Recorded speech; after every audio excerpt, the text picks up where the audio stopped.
Good evening. Welcome to Soni Irabor Live. Well, we're on the African continent today because I'm speaking with South Africa, Kenya, and Gambia. And that's the way it is because this is News Central TV Africa. And we're waiting to join Gambia. However, Kenya and South Africa are with me, and I'm happy about that. So we're welcome to the program. What are we discussing? We're discussing what Julius Malema of South Africa said at the Nigerian Bar Association, conference just a few days ago. He came, made a speech, a rousing speech, I must say, and then he left. And so we are here now to look at it from the African perspective because first let's hear him and then we'll continue from there. We demand one Africa. We demand borderless Africa. We demand Africa with one president, with one currency, with one military command, with one parliament, because we know the currency of Africa will be much more stronger against the American currency. We don't care what Trump thinks of us. He will never choose a policy position for Africans. We are not subject of Trump. We must refuse to be subjects of Trump. We must stand together as the world changes and show the world that Africa is one and Africa is equal to all nations, to China, to Russia, to America. We are not just a small nation. We are a big nation. We are not a dark continent. How can we be dark when we've got diamond that is shining amongst us? We are a shining nation. I thank you. Okay, so that was Julius Malema. And guess what? I'm talking to two ladies. We're waiting for the Gambia. We're already with South Africa and Kenya. And what Julius said, I'm looking at the ladies before I even address the audience, my own kind of audience, because everything he said is an African dream. It's the way I feel, I would say so. And right now, he was speaking to, if I say, maybe more than 90% converted, audience in the Nigerian space, Nigerian Bar Association. So, well, let's see. Ladies, you're welcome. I'm with South Africa, Princess Ntombi Fithi Zulu. How are you? I hope I got that right. Princess? Yes, you did. Okay. Actually, I'm shocked. All right. And then yes, good evening to you, Soni, and to the viewers, and to the ladies in the studio. And thank you very much for this special day to express what's going on in my own country. Okay, so, and then we also have Mrs. Lydia Olet from Kenya. Hello, madam. How are you? Can you hear me? Yeah, I'm fine, thank you. You're too far. It's like you're somewhere in a hole somewhere. So I'm in a large studio. Can you hear me? I'm in a large studio. Can you hear me? Yes, I can hear you loud and clear. Nice, too. Okay, good. So we're waiting for Gambia, but while we wait for Gambia, that was a speech by Julius Malema of, Economic Freedom Fighters, EFF. He's a member of the National Assembly of South Africa. And he's audacious, this word, and he speaks his mind. So how do you see a free Africa where there's borderless countries, you can move from one place to another, and there will be no, like you have in the European Union. So let me start with Lydia of Kenya first. Lydia, go ahead. Thank you very much. I mean, this is a conversation that I've been meaning to have. I always have it with either myself or my family or my husband.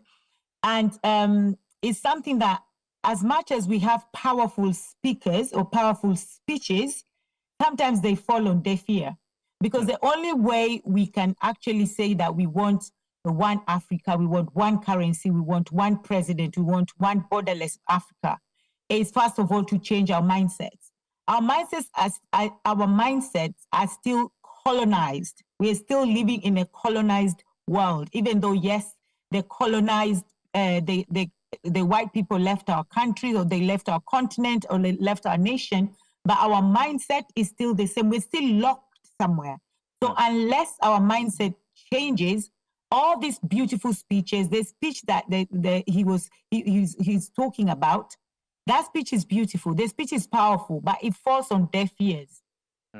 And personally, I don't even think we can have one Africa as a nation, but we cannot have one president. That will not be possible with the government that we have right now, with the leaders that we have right now. Who is now going to be that one president? We see even with Ibrahim Traore, look at what he's trying to do. He's trying to make Africa one. He's doing something wonderful that every African leader are scared to do. But he's doing something so good for Africa as a continent. But we have the same leaders, African leaders, who are against him, African leaders who want to see him dead. So how are we now going to have one president as an African continent? And who is that president going to be? A corrupt president or an Ibrahim Traore president? Okay. All right, Princess. When we talk about one currency, yes, I believe we should have one currency because that will make our economy stronger, very, very strong. Okay. Yeah, that is a very, very good idea. It's running out there. If it works, yes, that can be very good. Borderless, yes, we should have borderless because even in Europe, they don't have visas. If somebody is living in France, in fact, one day I went to Switzerland. And I was actually really, really shocked because I came out, when I landed in Switzerland, there was 2 exits.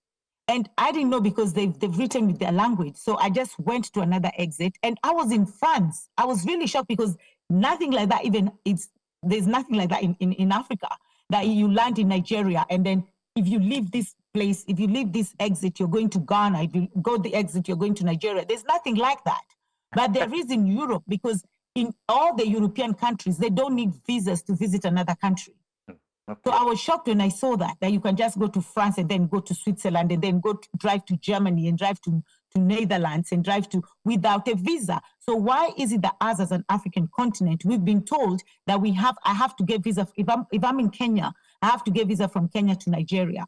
So talking about borderless Africa as a continent, that will be very strong economically as well, because then we can trade easily and freely without me thinking, oh, I need a visa to go to Burkina Faso. Because even right now as a Kenyan, I was just checking the other day because I was like, I really want to go to Burkina Faso.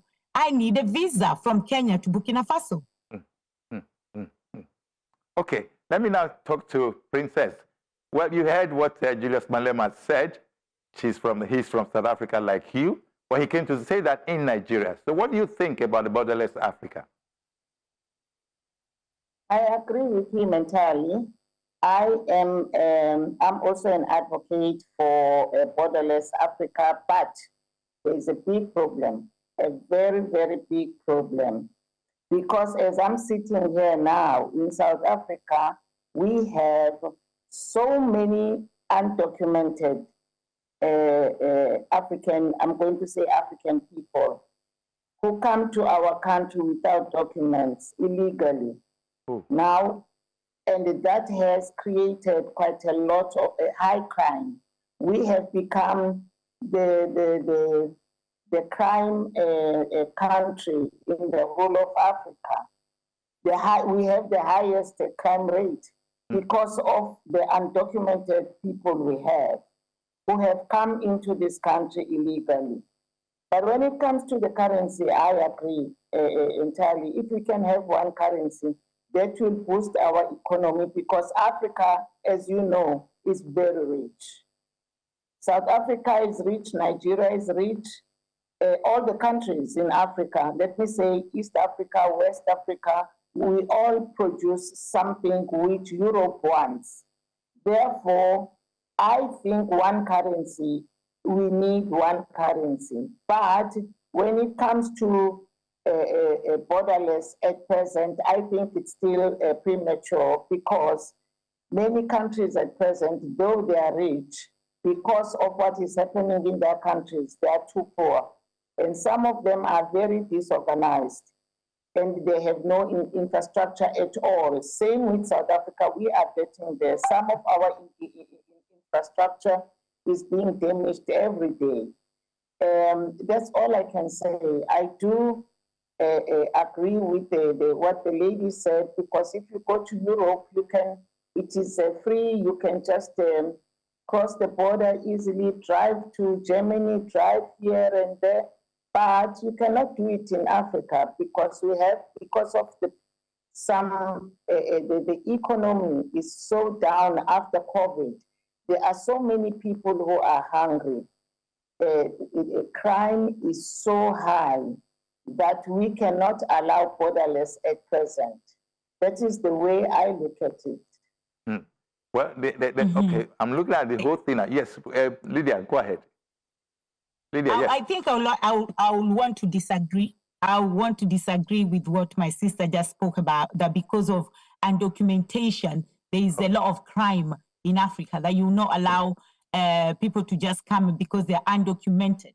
I think what we should look at right now is the structure. If we have a structure in place, it's because of how our leaders are. The greed, it's all the greed, the killing. That's what increases the poverty in Africa. And because there's so much poverty, it has nothing to do with the undocumented people who are coming to your country. I wouldn't say because undocumented people are coming to my country, Kenya, because we do have a lot of Nigerians in Kenya. We do have a lot of Somalians in Kenya, or Sudanese in Kenyans.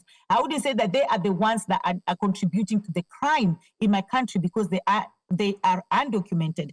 What is increasing crime in African continent or African countries is the government, because the government is corrupt. There's so much corruption and there's so much greed that brings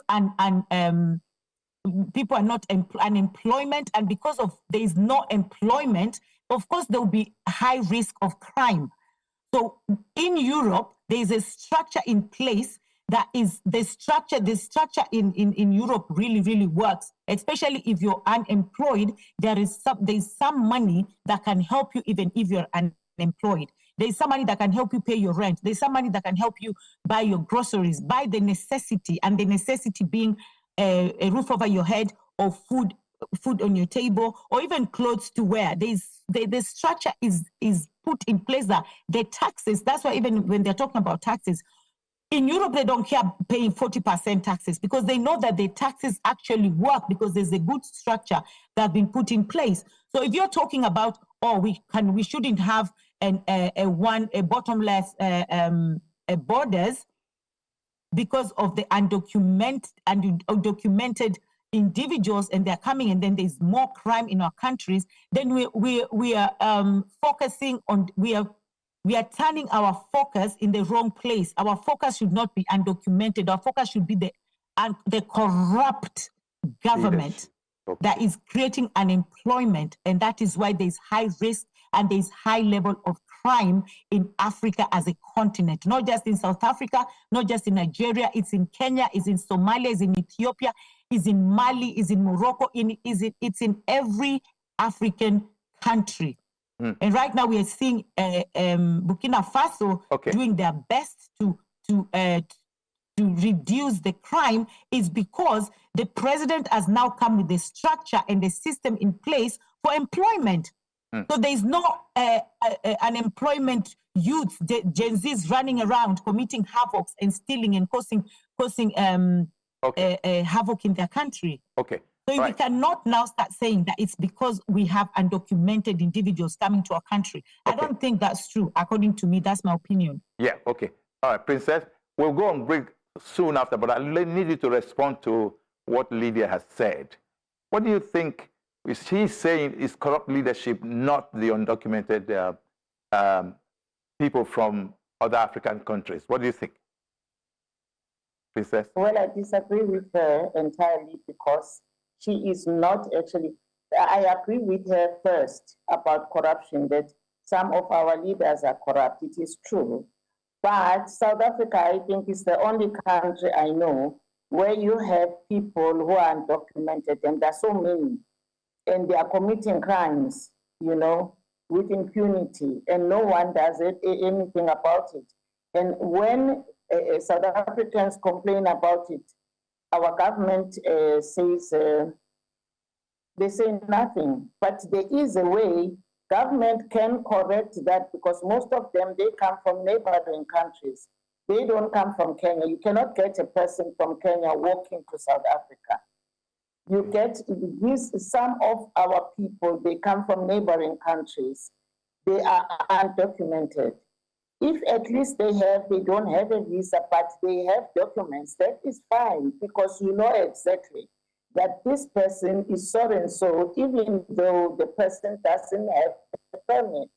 And that is what, in the near future, maybe I will recommend to our government, that they allow them to come in, even without a visa. I'm talking about the undocumented ones. They come without a visa, at least we know who you are. We are talking about people here, you don't know who they are, you don't know where they come from, and they come in, they don't have documents, therefore they cannot get jobs. They end up committing crimes. Okay. I understand what you're saying about the leaders, that our leaders are corrupt. Okay, they are corrupt, and then what do we do about it? If they are corrupt, what do we do about it? Because we can see they are corrupt. If they are causing a lot of problems for us, what do we do? We still vote for them, don't we? Okay. I don't think somebody. Corruption at present. I need the two of you. Hold, sheath your sword for now. I'll be right back. Well, we're just going to take a short break and probably get the third guest to be part of this conversation. Very interesting one indeed.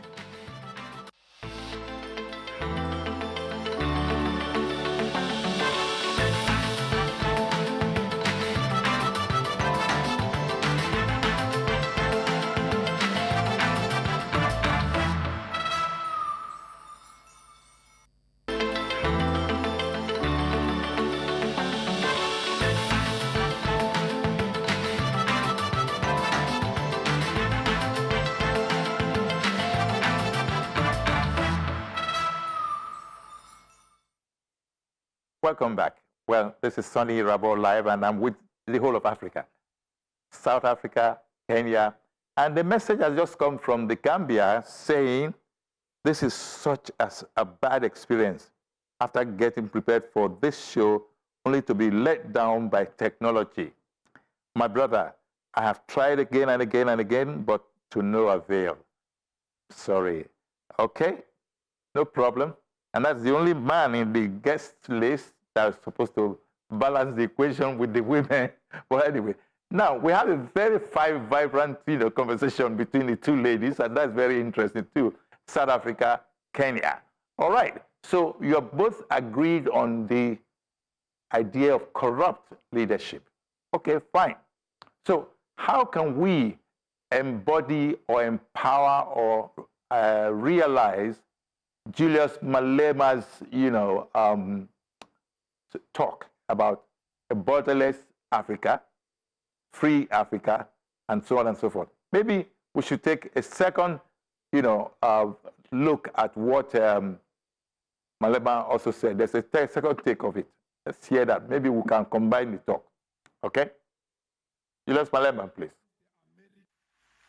If we want to end one-way migration, where Nigerians are forced to leave home in search of opportunity in South Africa, we must integrate our economies. Young Nigerian engineers should be able to work in Johannesburg, Gaborone, Windhoek, Harare, Cairo, and Accra, not as foreigners, but as Africans contributing to Africa. South African entrepreneurs should be able to set up in Lagos without suspicion, but with support as partner in the shared future. We must harmonize trade policies, align visa regimes, and build continental infrastructure that connects our people. Okay, so Julius Malema, the president of EFF, Economic Freedom Fighters, member of the South African National Assembly, who gave a keynote address to the Nigerian Bar Association conference that is just ongoing, is about to end. I think it ended yesterday or so. And well, Julius came, had a flying fleet, and he disappeared. Well, Julius, you are still coming on my show. Take it or leave it. All right. So, Princess, we're waiting for Lydia. What do you think of that speech? Now he's talking about free trade. Because the truth is, the whole of Africa has a lot of natural resources that the whole world is depending on, and yet we're giving peanuts. So what do you think? Princess? Princess? Yes. You're talking to me? Yes. Go ahead. Okay. I agree with Malema, because don't forget, I lived in Nigeria. And I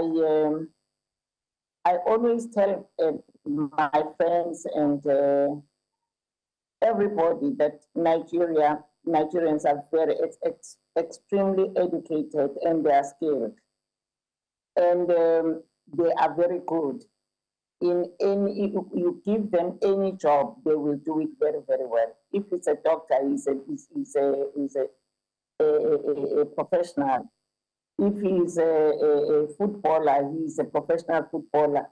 If he's a teacher, he's a good teacher. If he's a professor, he's a good professor. Therefore, I agree with what Malema is saying. We would like to see more academics being introduced in our country, engineers. We need all Nigerian brains in South Africa. I agree with him. I agree with him entirely. Okay. Lady Lydia, Mrs. Olet, what do you think? I got kicked off.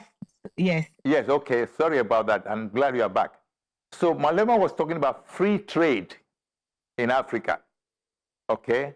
And I asked Princess some questions regarding the fact that we have natural resources in Africa, and the fact that, well, she observed that there are a lot of Africans who are very educated, including Nigerians, I'm proud to say that myself, you know. So what do you think about the free trade? Yeah, of course, the free trade is that will make the West leave us alone, as you said, because things like we do have oil, or we have a diamond, or we have a gold, and then instead of that being refined in our countries, they are taken out to the West. The West refines it, and then the West sells it back to us at a higher price. You see, there's no logic. There's no logic there at all. Can you hear me? Yeah.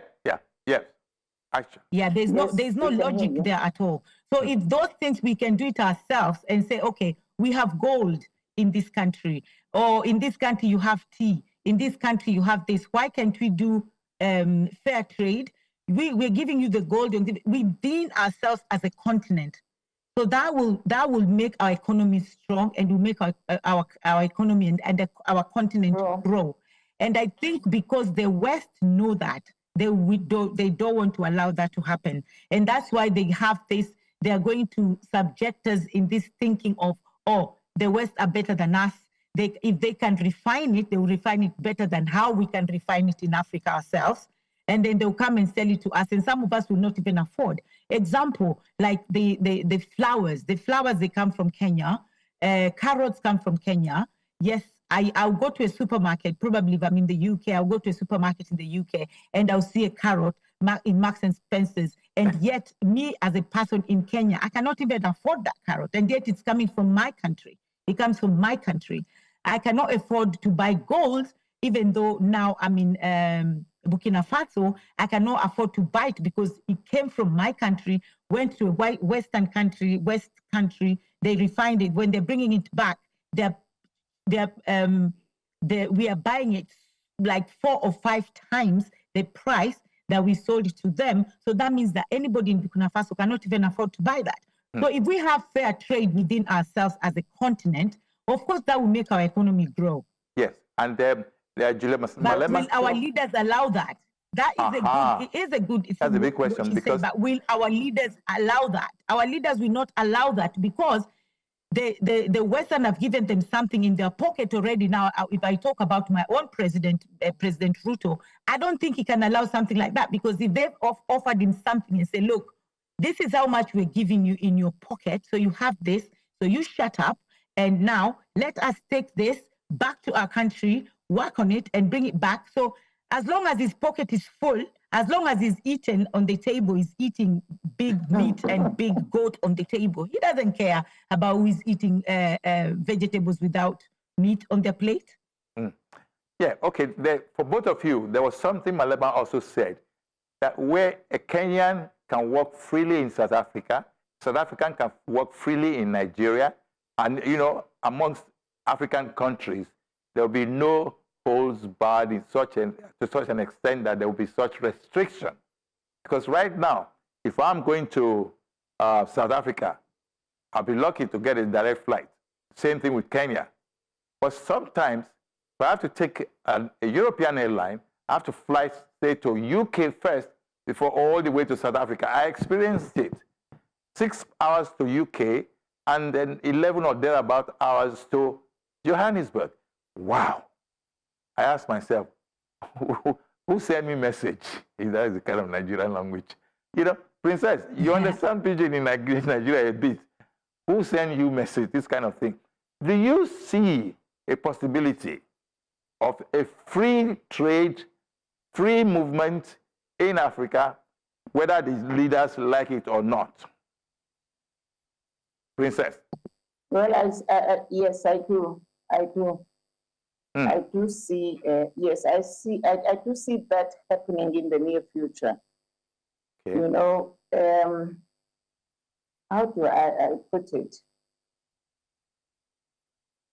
Before, when we gained our independence, it was very easy to trade with Nigeria.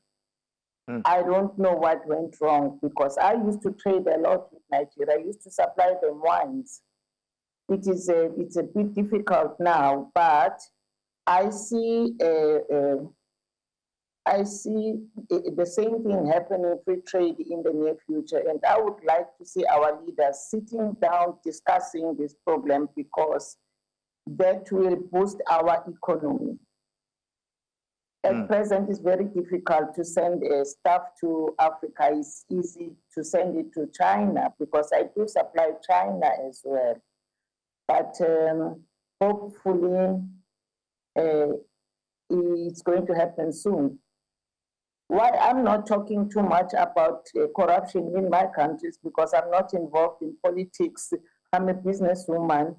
I just, what I know is that our economy is very difficult at present. Therefore, I understand the lady, Lydia from Kenya. I agree with her. We read about what our leaders are doing, and we would like to see all our leaders coming closer to Ibrahim, because he has been very, very brave in fighting corruption and in trying to change his country and make a better place for his own people. Therefore, I agree with Lydia. What is happening in her country is happening in my country too. But I'm a businesswoman. I survive. I work very hard. It's difficult. All the countries are very difficult at present. See, that's all I can say. Yes. Yeah, I mean, as a businesswoman, you're talking about difficult. Shouldn't there be an opportunity for good policies that will make your business easy to manage? Yes, exactly. The policies are there. The policies, some of the policies, especially in South Africa, are there. If I tell you what you are entitled to as a farmer, you'll be shocked. The government helps you when you buy a farm. If you are a black farmer, the government helps you to give you a starter pack, like a missionary, like a tractor and other stuff you need, but you don't get it. You apply, they won't give it to you, not because you don't qualify, because they are just incompetent, some of them. It is very difficult. Yes, I still go back to what Lydia said. It's very difficult to deal with our people. Even the land we have, the little you have, they want to take it from you. You're not allowed to own land. It's very difficult to own land in South Africa if you are black. It's very difficult for you to be a farmer sometimes. But the government has got how do I put it again? The government has support for all farmers, black and white.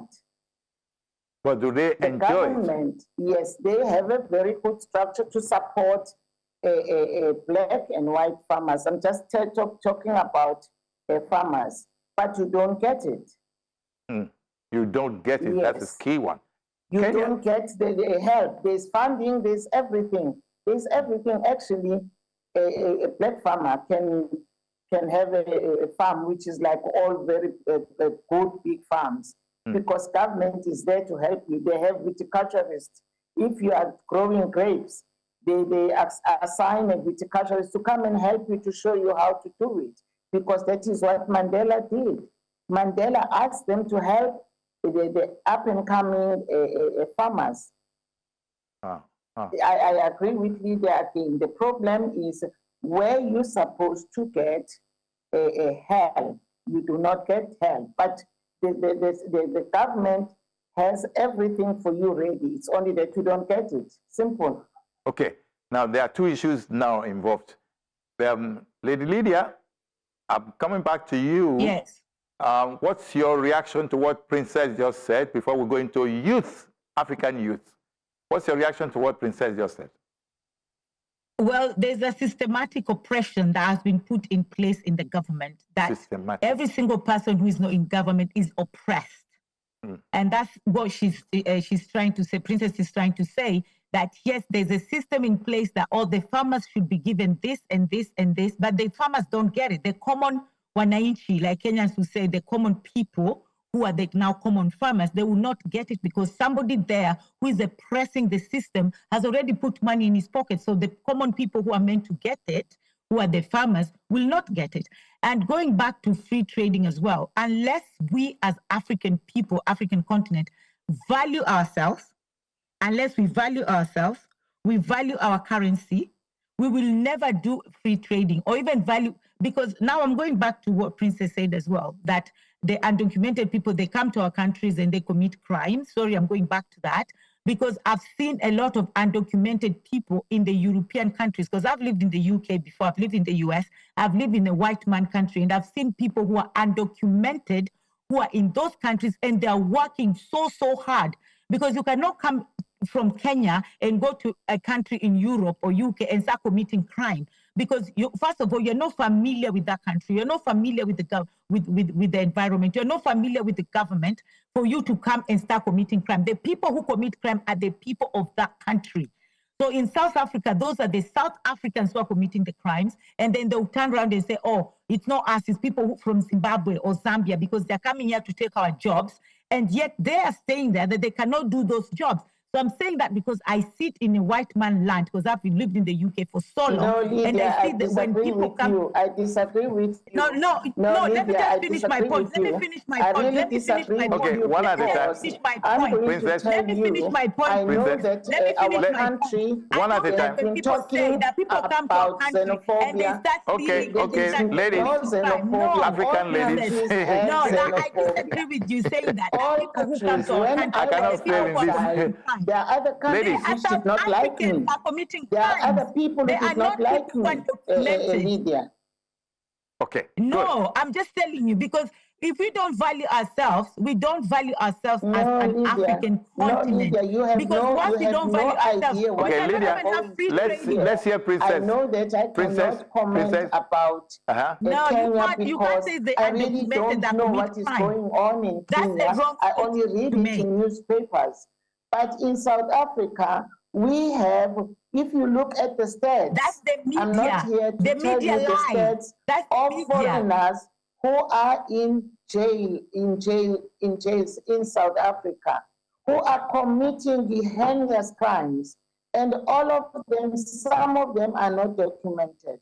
Nevertheless, I'm not trying to say to you, South Africans don't have South Africa don't murderers. even We value do black have people. murderers, we have rapists, we've got all kind of bad people in South Africa. But we have also inherited quite a lot from outside. You know, therefore, don't say but where that. Is xenophobia start from? What Did you I'm know saying No, is I'm bringing not that true, case up. because you Wait, are not here. Wait, guys. You are not here to understand what's going on.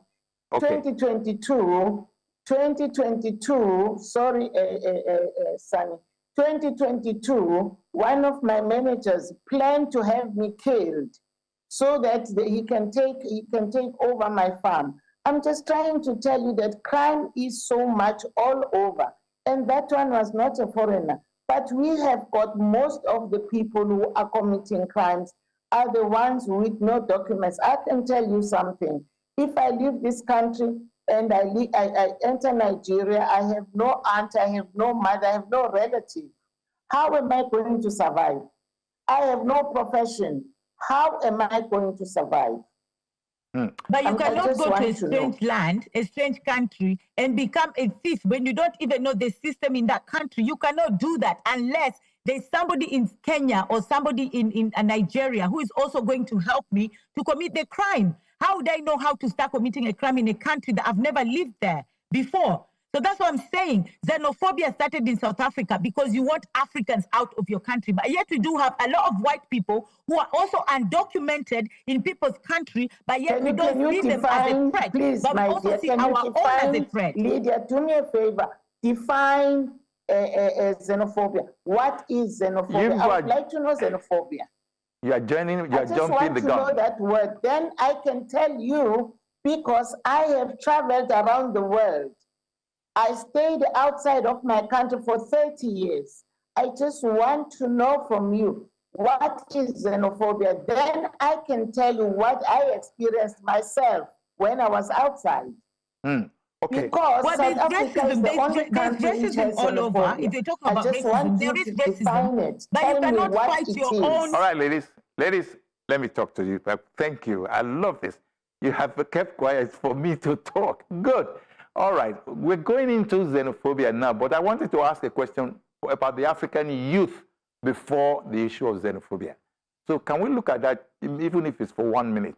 African youth, what is their direction? What hope do they have? Will they ever have a chance to lead the continent? Well, Julius Malema is they will not have a chance if they're old people. Julius Malema is a youth. There are no jobs. Traore is a youth. Our children, their future is bleak. Say again, please. Princess? Our children, their future is bleak. I'm sitting with a girl who is a connoisseur. She can't get a job because I would like her to go and work somewhere. Okay, there are so many youths without jobs. Work with me. Okay. There are no jobs. Right. What unemployment is very high in Africa, not in South Africa only. Lydia, what do you have to say about that? Very high unemployment rate. The employment rate is very high for the youth. Yes. And the funny thing is, every country, or let me talk about Kenya, if we're 50, I think we're 53 million, but the percentage of that 53 is the youth. We do have a lot of youth that make up a percentage of each country, especially as an African continent. But yet they are the ones that are deprived of work. They don't have work, but yet they go to university. When they finish university, their parents took loans. Their parents sold cows or lands, whatever they did, for those people to go to university, because university is not cheap either in Africa, and it's not free either in Africa. Okay. Like other countries, the education can be free, and then when you get work, you can start paying for the loan. It's not free. So now I've gone to university. I've done what the society wants me to do, or what the society expects me to do. I've gone to university, I've done this, and then I've finished. There's no job. We'll take a short break for the youth. We'll take a short break. We'll be back after the break for commercials.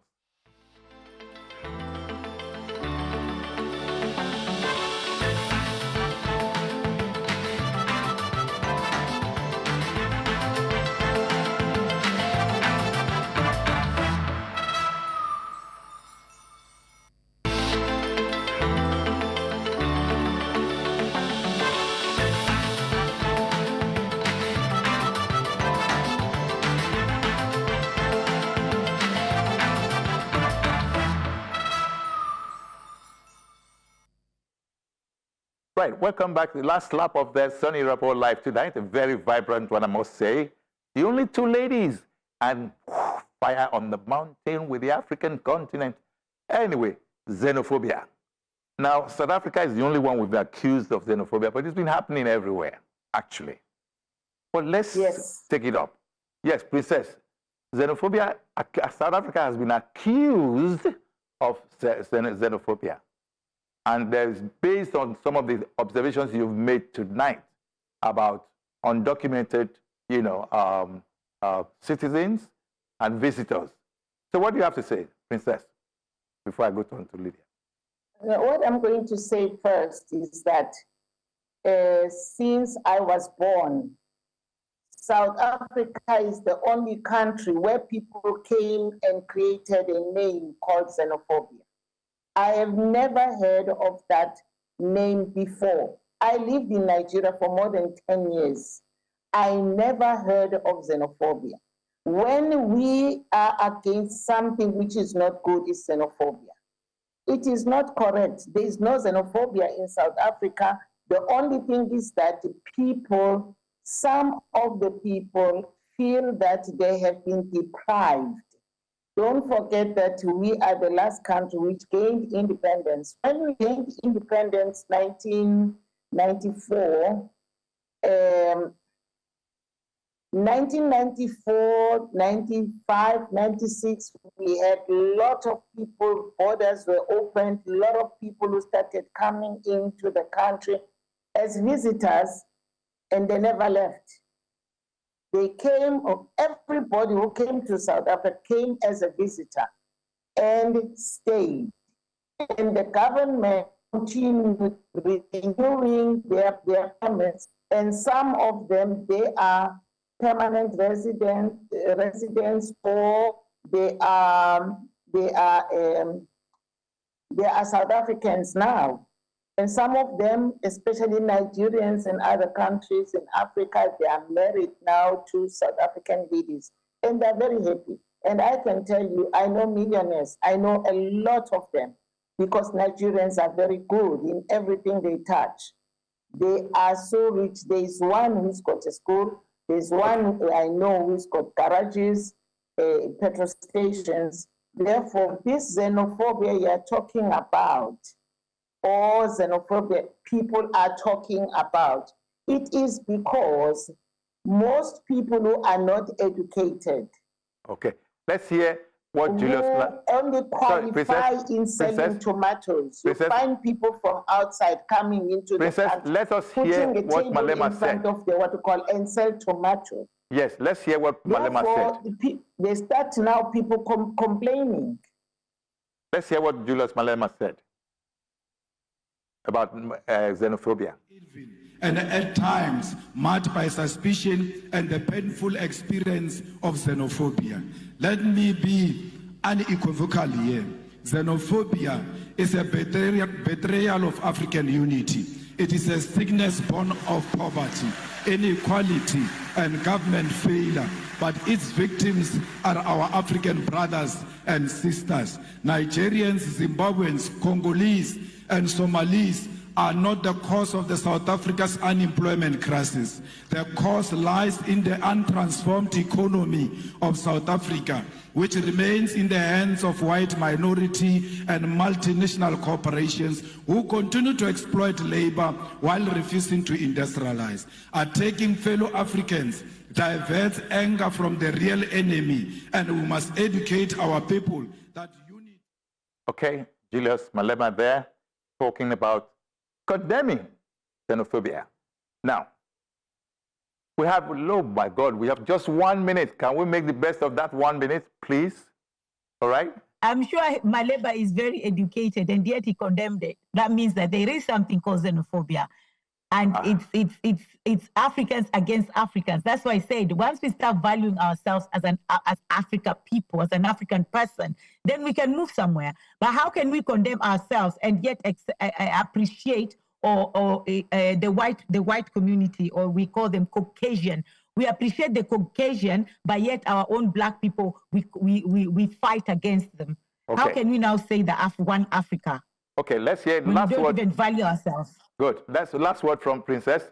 We have less than 30 seconds. Can you do that? To be honest with you, I love my African brothers and sisters, children, because I'm not young anymore. I went into exile when I was 23, and I lived very well amongst foreign brothers, let me put it, especially in Nigeria. Therefore, it's very difficult for me to practice xenophobia to anyone, because I lived very well with, wherever I went, I was welcomed with warm hands, you know. Therefore, I feel so sad that it's happening in South Africa. Some of them don't like foreigners, but you get that all over. Even in London at present, there are some British people who don't like the boat guys. I see it on TikTok. It's very sad. All right. Yeah, I need to end the program here, and I wish we unite in the near future. Right. Yeah. Thank you very much. I need to end the program here because I've been told my time is up. Just one thing. I just wanted to say that yes, even though in the UK they don't like, but they don't like the black people. Not white against white. It's white against black. That's what I'm saying. Once we value ourselves as black people and love ourselves, then we can now have the free Africa as one. Okay, so love for black, not black against black. All right? White against black, we no agree. All right, so thank you very much. We've been talking to Princess Zulu, and that's Ntombi Zulu. I call her Princess Fithi Zulu. And then, of course, we've been also talking to Thank you very, very much. And thank you, Lydia. Lydia Olet from Kenya, and from South Africa and from Kenya. Thank you so much, and God bless you. Good night. Thank you, and God bless, and my love to Nigeria.